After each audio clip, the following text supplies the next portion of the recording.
The year is 1917. Fighting rages on the Eastern Front of the First World War. Both Germany and Russia are on the brink of collapse. Soldier, I need you to bring me this man. Got it. Found him, sir. What? No, not Lenin. Lenin, the Russian communist. What? Why would I need a beetle? Lenin, the Russian communist. He was exiled to Switzerland. You know what? I'll do it myself.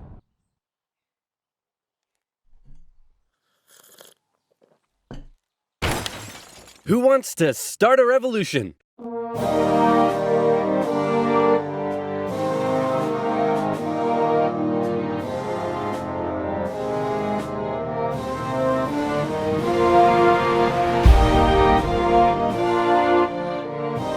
The Germans put Lenin on a train and sent him all the way back to Russia, hoping he and his mates would create an internal crisis. And create an internal crisis they did. The government was overthrown, and Lenin was in charge. He immediately pulled out of the First World War, made the country communist, started a 3-year-long civil war, got shot, broke the economy, caused a famine, and then he died. On his deathbed he said, "Hey man, tell whoever's in charge of giving people jobs not to let that jerk Stalin become the next leader. By the way, who did I put in charge of giving people jobs? That would be Stalin, sir."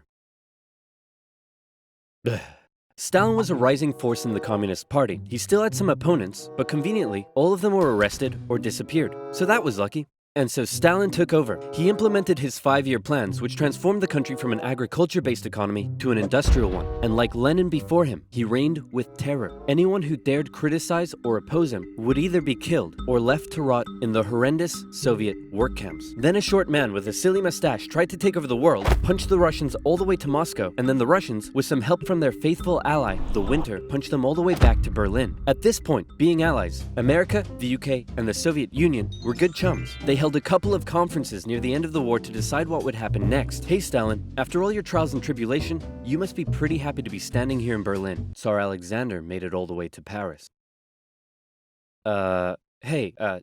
Just give me a second.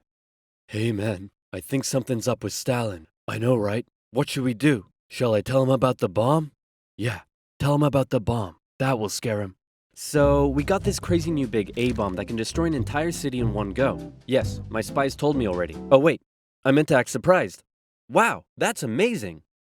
Does the A stand for atomic or ass? Then America dropped their big A-bomb on Japan, and World War II officially came to an end. Hooray, we won! Okay, so now it's time to establish the New World Order. Stalin, you're in charge of Eastern Europe. Now, we want you to let them all hold elections. Oh yes, of course. Elections. And these elections will be free and fair, right? Oh yes, certainly. Free and fair.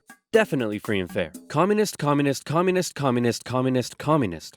If that's not free and fair, I don't know what is. Throughout Eastern Europe, Soviet puppet governments were established as a buffer zone between the USSR and the West, with Churchill proclaiming an Iron Curtain had descended across the continent. The relationship between the old allies was deteriorating fast. Over the next few years, the British intervened in the Greek Civil War to prevent a communist takeover. In Turkey, the Russians began demanding more control of Turkey's sea access routes, which prompted the US to send their largest battleship to Turkey for a friendly visit. After World War II, Iran was now occupied by both the Soviets and the British, with an agreement to both pull out once the war was over. The British pulled out. Stalin was like, you know what? I think I might stick around. All in favor of kicking Russia out of Iran? You want to know something?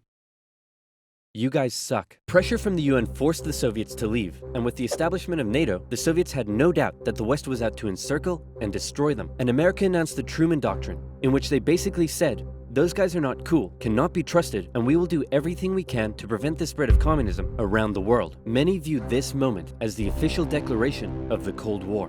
Back in Europe, everyone was living in a post-apocalyptic void brought on by the Second World War. Cities reduced to rubble, not enough food. It was terrible. This is great. The more they suffered, the more likely it is they'll turn to communism. Dude, you're really messed up. What's wrong with you? My father used to punish me severely. America realized what was going on and quickly made a move. Under the Marshall Plan, they sent $12 billion to Western Europe for its economic recovery. The countries of Stalin's Eastern Bloc looked on with envy. Hey Czechoslovakia, you want to come get some economic aid? Yeah, but I have to check with my mom first. Sorry, America. I can't come. This was a full-on economic battle raging between capitalism and communism in Europe. If the Western nations developed faster and better than the East, that would be a defeat for Stalin. So he set up his own rival economic recovery plan, which he called Comecon, and he also set up Cominform, which gave him more political control over the Eastern Bloc. But nowhere did this economic battle rage harder than in the city of Berlin. Caught over 100 miles behind Soviet lines, the city had been divided up between the Allies, and the western segments were still under Western control. East Berliners could travel freely to West Berlin, see the economic prosperity and think, maybe this communism thing ain't so great after all. I'm gonna have fun tonight. You're home late. Oh, Stalin. I was just out with my friends. Friends? You stink of capitalism! You're out engaging in imperialist debauchery again! I swear, Ivan, I can't keep doing this. Stalin wanted the West out, so he said, hey, guess what? I'm blockading all of your supply routes to West Berlin. What are you gonna do about it? I suppose we'll just fly the supplies in.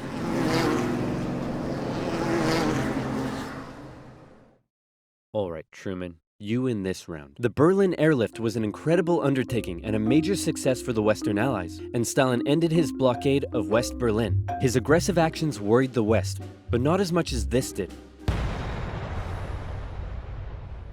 The Soviet Union had developed their very own atomic bomb. The USA no longer had a nuclear monopoly. The world now knew that if a major war broke out between the two superpowers, it would be more destructive than anyone could imagine. So it was comforting when Stalin came out and said that war between the Soviet Union and the West was unlikely.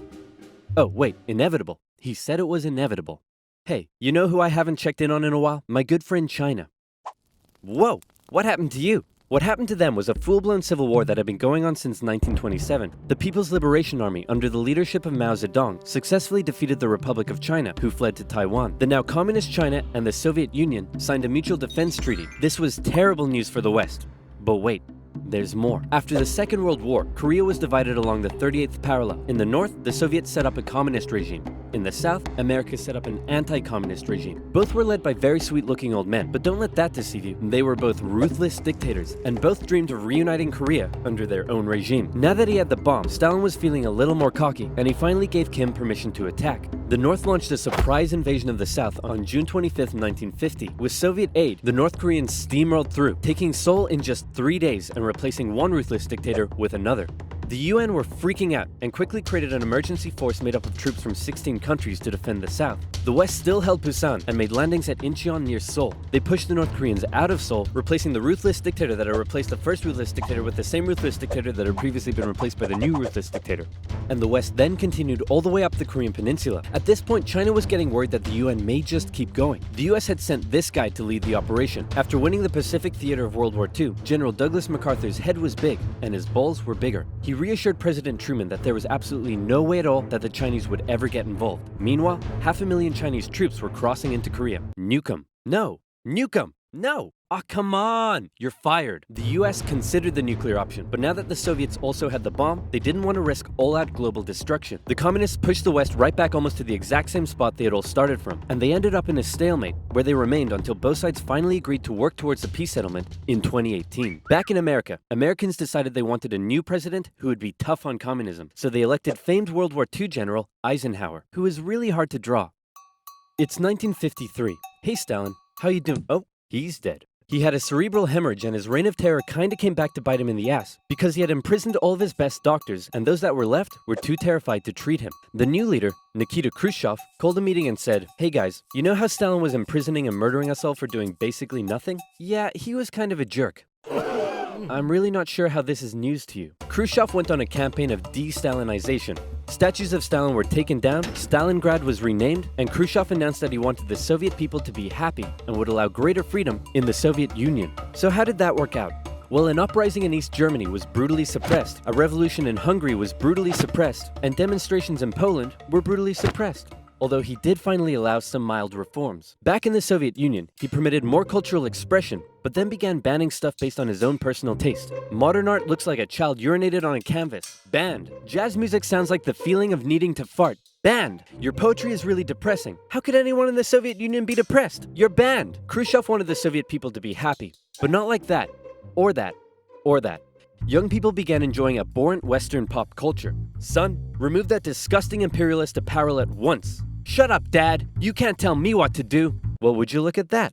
Turns out he can tell me what to do. The West had initially liked the cut of Khrushchev's jib, but world events soon soured relations even more. The two sides were spying on each other a whole lot throughout the Cold War. The KGB had spies and informants in nearly every aspect of Western life and government, so much so that whenever the US tried to send spies into the Soviet Union, the KGB were usually ready to arrest them on the spot. Members of the Manhattan Project aided the Soviet Union in acquiring the bomb. Some American officials believed they were on the wrong side. I'll sell you 3 secrets for $5 million. Okay. Go ahead. The Allies are digging a tunnel under East Berlin to tap your communications. There's an American agent living at this address in Moscow, and sometimes, when I'm home alone, I like to put on my wife's dresses, sit in the corner, and cry for hours. Very interesting. In America, fear took hold during the Red Scare and the McCarthy trials. American values imploded as fear of communism collided with freedom of thought and expression, and communist kind of became a buzzword thrown around to describe anything people didn't like. Hollywood? Communist. Your next door neighbor's dog?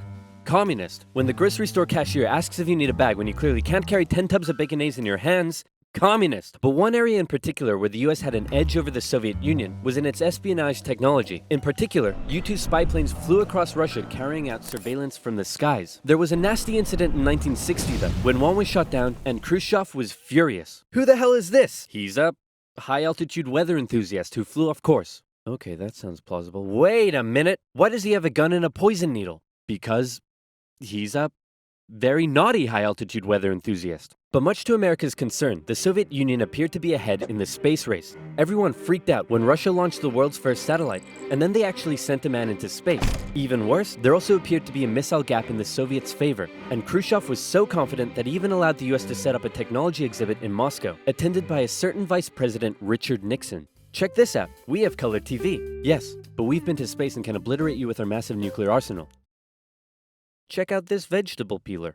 Tensions increased further when both sides upgraded their atomic bombs to hydrogen bombs. And after West Germany was allowed to join NATO in 1955, Khrushchev set up the Defensive Warsaw Pact, strengthening the military ties between the Soviet Union and its satellite states. In 1960, Americans decided they wanted a new president who would be tough on communism, so they elected John F. Kennedy. The Soviet Union was advancing its technology, but it was also bleeding its coffers dry, and all of the money was going towards the military, not the people. Life under communism was still as hard as ever, and Berlin remained a thorn in the Soviet side. The contrast between the economically prosperous West and the struggling East was clearer day by day, and East Berliners were still able to freely travel to the West. Now, many of them were deciding to stay there. Millions defected to West Germany via West Berlin, causing Eastern factories to lose workers and taking a heavy toll on the economy. Soviet leaders decided this couldn't continue any longer. First, Khrushchev tried this: leave West Berlin, or else. Or else what? Or else, I'll be really mad at you.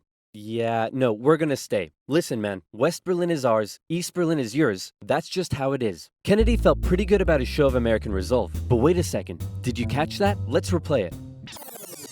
East Berlin is yours. Uh-oh, Kennedy just told Khrushchev that the USA wouldn't interfere in what the Soviets did with their section of Berlin, so Khrushchev came up with a new idea. We're gonna build a wall, and it's gonna be a big, beautiful wall, and it's gonna keep out all the Mexicans. Just say that's wrong, it's gonna keep in these Berliners. Oh, sorry, it's gonna keep in all the Mexicans. On August 13th, 1961, Berliners woke up to find their city divided into two, with barbed wire and guards blocking the border between East and West. Over time, a wall was constructed throughout the city. Families were torn apart. Thousands would risk their lives escaping over the wall, and hundreds would die trying. To the despair of Berliners, the West were unable to do anything about it, but the wall did put on full display the failure of the communist system. As Kennedy said, democracy is not perfect, but we have never had to put a wall up to keep our people in. As part of the agreement between the two sides, US diplomats were still allowed to travel to East Berlin, but suddenly, East Berlin crossing guards started giving them the business, and Kennedy was like, nah-uh. In October, the US rolled tanks up to the crossing point at Checkpoint Charlie as a show of strength. The Soviets did the same, and the two were in a standoff. They stayed like that for 16 hours, and the world braced for nuclear Armageddon. Thankfully though, Kennedy called Khrushchev directly and was like, hey man, this is getting way too hot. How about you back your tanks up by an inch and we'll do the same? Sounds good. Okay, how about you back your tanks up by another inch and we'll follow suit? Alright, hey, you want to do another inch? And they both very slowly inched away from the apocalypse. Phew, let's hope that's the biggest crisis of my presidency.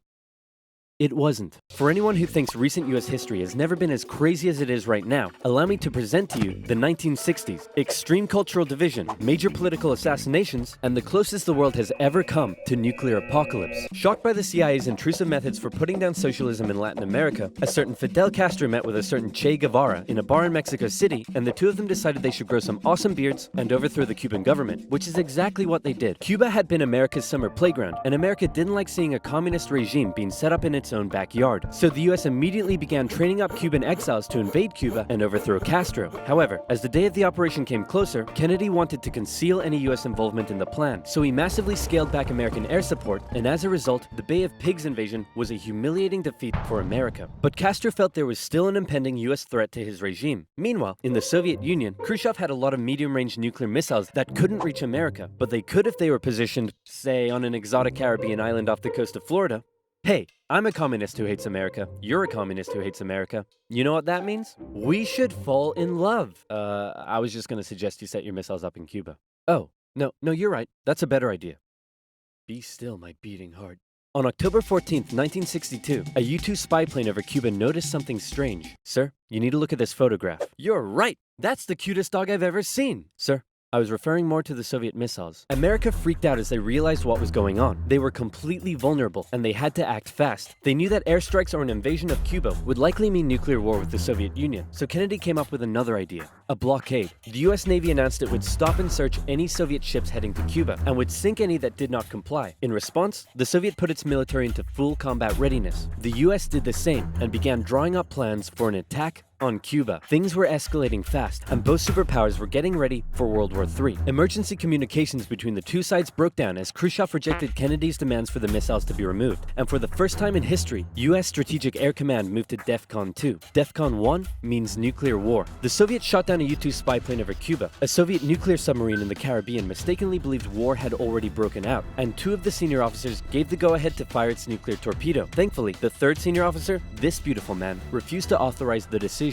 The US finalized its preparations, and I kid you not, the day before the US were set to decide the day and time for the Cuban invasion, Khrushchev was like, "Hey, you know if you just removed your missiles from Turkey, we'd remove ours from Cuba?"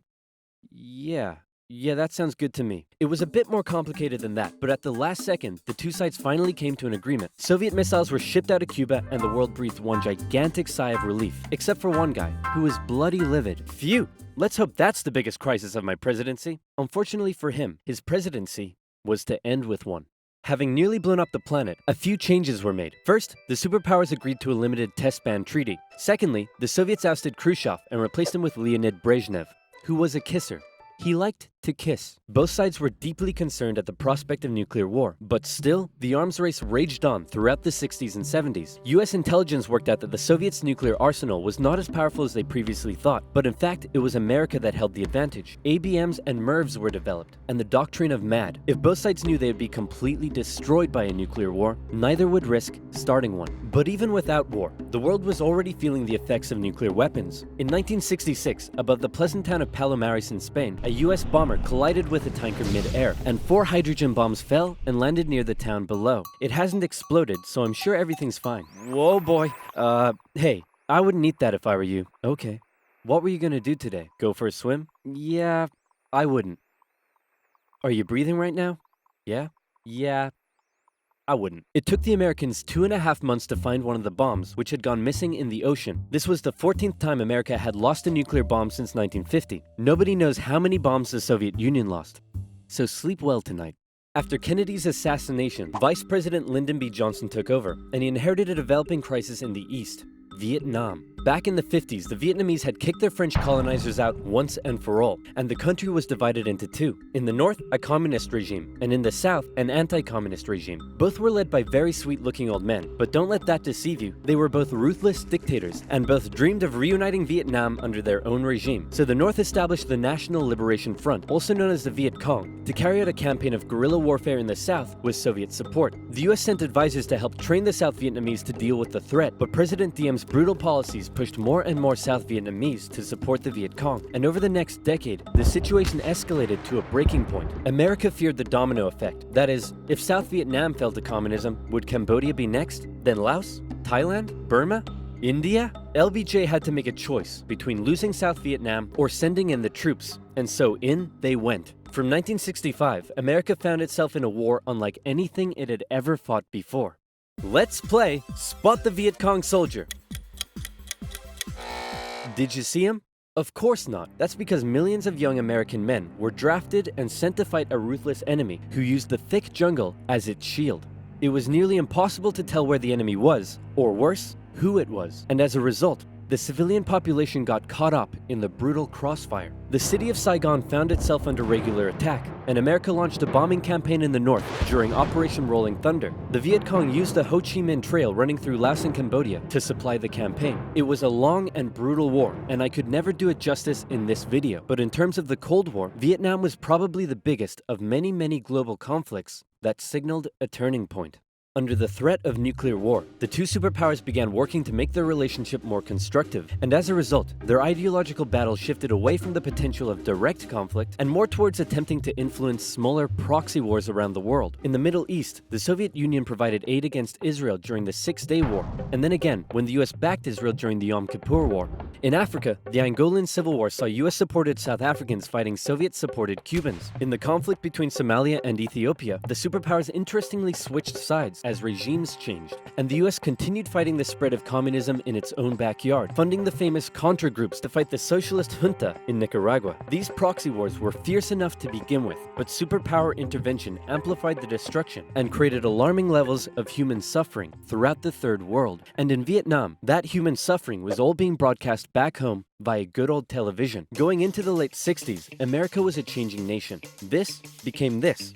This became this. And this became this. The new slogan that was taking root: make love, not war. The majority of Americans did not approve of Johnson's handling of the Vietnam War, and in 1968, a silent majority elected law and order candidate Richard Nixon. As the Vietnam War appeared to be increasingly unwinnable, and public opinion turning increasingly sour, Nixon made the decision to begin bringing the troops home, and ended US involvement in Vietnam by 1973. 2 years later, the South fell.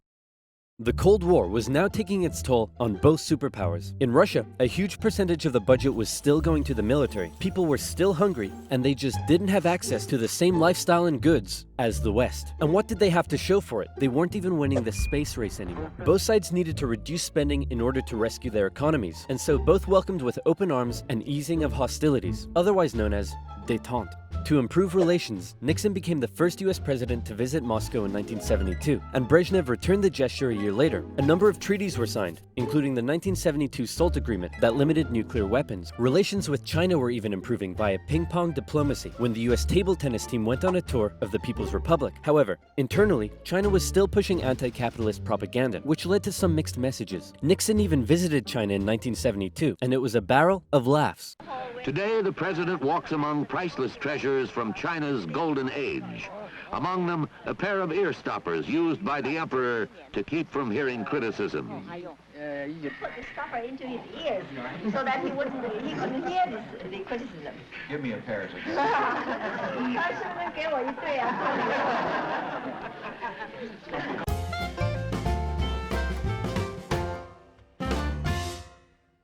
Everything was going great for Nixon, until it was uncovered that back home he was being a very naughty boy and violating constitutional protocol. I'm announcing today my resignation as president, and I'm passing the office to my vice president, Gerald Ford. Wow, you mean in America the people can actually remove their leader when he breaks the law? Why not just rule by force? Where's the corruption? And my first act as president is to pardon Nixon. There it is. After the whole fiasco, Americans decided what they really wanted was just a nice, safe guy who wouldn't cheat on them. So they elected Jimmy Carter, and the two sides met in Vienna where they signed yet another strategic arms limitation treaty. It's an honor, Premier Brezhnev. Likewise, President Carter. Please don't do that. But that's not to say there was no longer any tension between the two sides, because there was. Heaps of it. Once again, the Soviet Union put down further attempts at reform and rebellion in the Eastern Bloc. The Euro missile crisis saw new and improved classes of intermediate-range missiles being deployed in Europe. In 1979, the Soviets thought it would be a good idea if they had their own Vietnam and invaded Afghanistan to prevent a US-sponsored Islamic insurgency. And in response to these various crises, Olympic Games were boycotted. Conservatives were concerned that US policy had become too soft, and in 1980, they decided they wanted a president who would be tough on communism, so they elected Ronald Reagan. And Reagan came in guns blazing. Concerned at the Soviet Union's human rights violations, he made a speech calling them an evil empire. And he also wanted to renew the arms race using technological advances in computing and lasers. He came up with the Space Defense Initiative, also known as Star Wars, which was basically a big defensive anti-nuke shield around the country. But a lot of people thought it was a pretty dumb idea. The Soviet Union perceived this shift in rhetoric as the USA getting ready for war, and they were feeling especially threatened as their relationship with their communist ally China had broken down. Relations took a big hit in 1983 when the Soviets shot down a Korean airliner that had strayed into their airspace, and it looked like the world was going right back to mid-20th century Cold War tension. But then Brezhnev got really old and died, and was replaced by this guy who was really old and died, and was replaced by this guy who was really old and died, and he was replaced by Mikhail Gorbachev. Coming into office in 1985, he was the real game changer. His philosophy differed a lot from previous Soviet leaders. He felt that the reason the Soviet system and economy was struggling was that it didn't allow the Soviet people to find satisfaction in their work, because they weren't allowed to speak freely and lived in fear. Gorbachev wanted the Soviet people to be happy, but unlike previous Soviet leaders, he actually made the change happen. Within the first couple of years, he began the political movement for more openness and transparency, and the restructuring of the Soviet political and economic systems. And change very quickly took effect. People could criticize the government, they could enjoy Western pop culture, the media interviewed Margaret Thatcher, but most importantly, the Soviet people could now enjoy Pizza Hut. All hail to Gorbachev. He also knew that the arms race needed to end in order to rescue the Soviet economy, and a positive relationship with the West must be established. Constructive dialogue reopened and resulted in the INF Treaty, which saw all intermediate-range missiles eliminated, which was huge. Reagan's tone towards the Soviet Union began to soften, and things were looking up. But what would these reforms mean for the Eastern Bloc? For decades, the Soviets had been brutally suppressing any attempt at change. Now,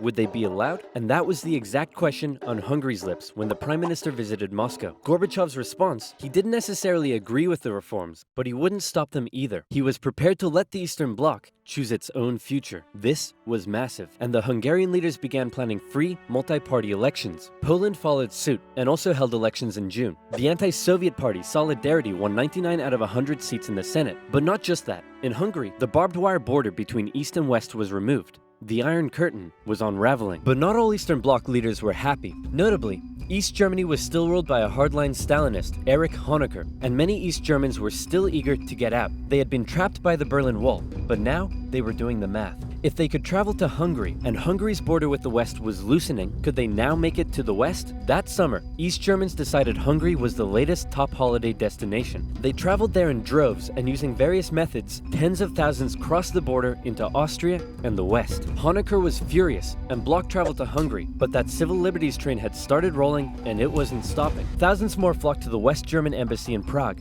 where they stormed the fence around the embassy gardens and a temporary refugee camp was set up. In September, deals were struck to allow the refugees to travel west via train. Back in East Germany, the people were running on a civil liberties high, and they wanted their next hit. Dissent was growing. Over time, demonstrations turned to mass protest, with plainclothes secret police officers doing their best to put down the dissent, but it had grown well out of their control. And worse, the biggest demonstration was yet to come. We're gonna put all of this down by force, right guys? Guys?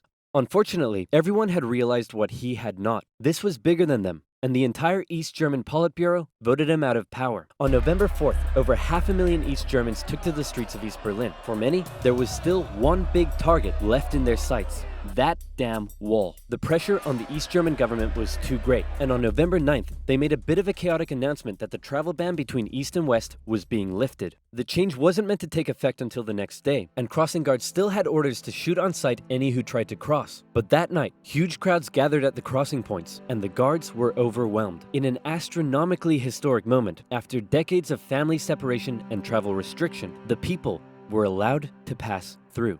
East and West Berliners couldn't believe it and celebrated together throughout the night. Some even climbed the wall and began to topple it. The Iron Curtain had fallen, and a year later, Germany would be reunited. Elections in Bulgaria, a peaceful revolution in Czechoslovakia, and a violent one in Romania brought to an end communist authority in the Eastern Bloc. America decided it would be best if it just stayed away and let the change happen, as the anti-communist movement continued all the way back to Moscow. Gorbachev had given the people the freedom to demonstrate. Now, they demonstrated for an end to the communist single-party rule, and Gorbachev had to give in. For the first time in history, elections were held in which candidates not officially endorsed by the party were allowed to run. Ambitious rival of Gorbachev, Boris Yeltsin, led a growing democratic movement. Now things here get quite confusing, and the dissolution of the Soviet Union is a complicated topic. So believe me, this is oversimplified, but it went a little bit like this. The Soviet Union was made up of a number of smaller Soviet republics, the largest of which was Russia. Yeltsin got himself elected the president of Russia and began a struggle for sovereignty against Gorbachev and the Greater Soviet Union. Communist hardliners were horrified at what Gorbachev was allowing, so they briefly kidnapped him and tried to set up their own emergency government. But Yeltsin and his supporters all gathered around the White House in Moscow and were like, no, we have a tank. So the hardliners had to concede and released Gorbachev. Wow, thanks Boris. That was a close one. No problem. And thanks to you for all the great freedom you've given us. Anytime, pal. And just to inform you, I've used that freedom you've given us to go behind your back and make a deal with Ukraine and Belarus to dissolve the Soviet Union and set up the Russian Federation. In other words, you're no longer in charge. I am. Dude. So uncool. And so decades of tension and the everlasting threat of nuclear war finally came to an end as democratic governments were established in many of the old Soviet republics, and the world got along together forever after. Right, guys?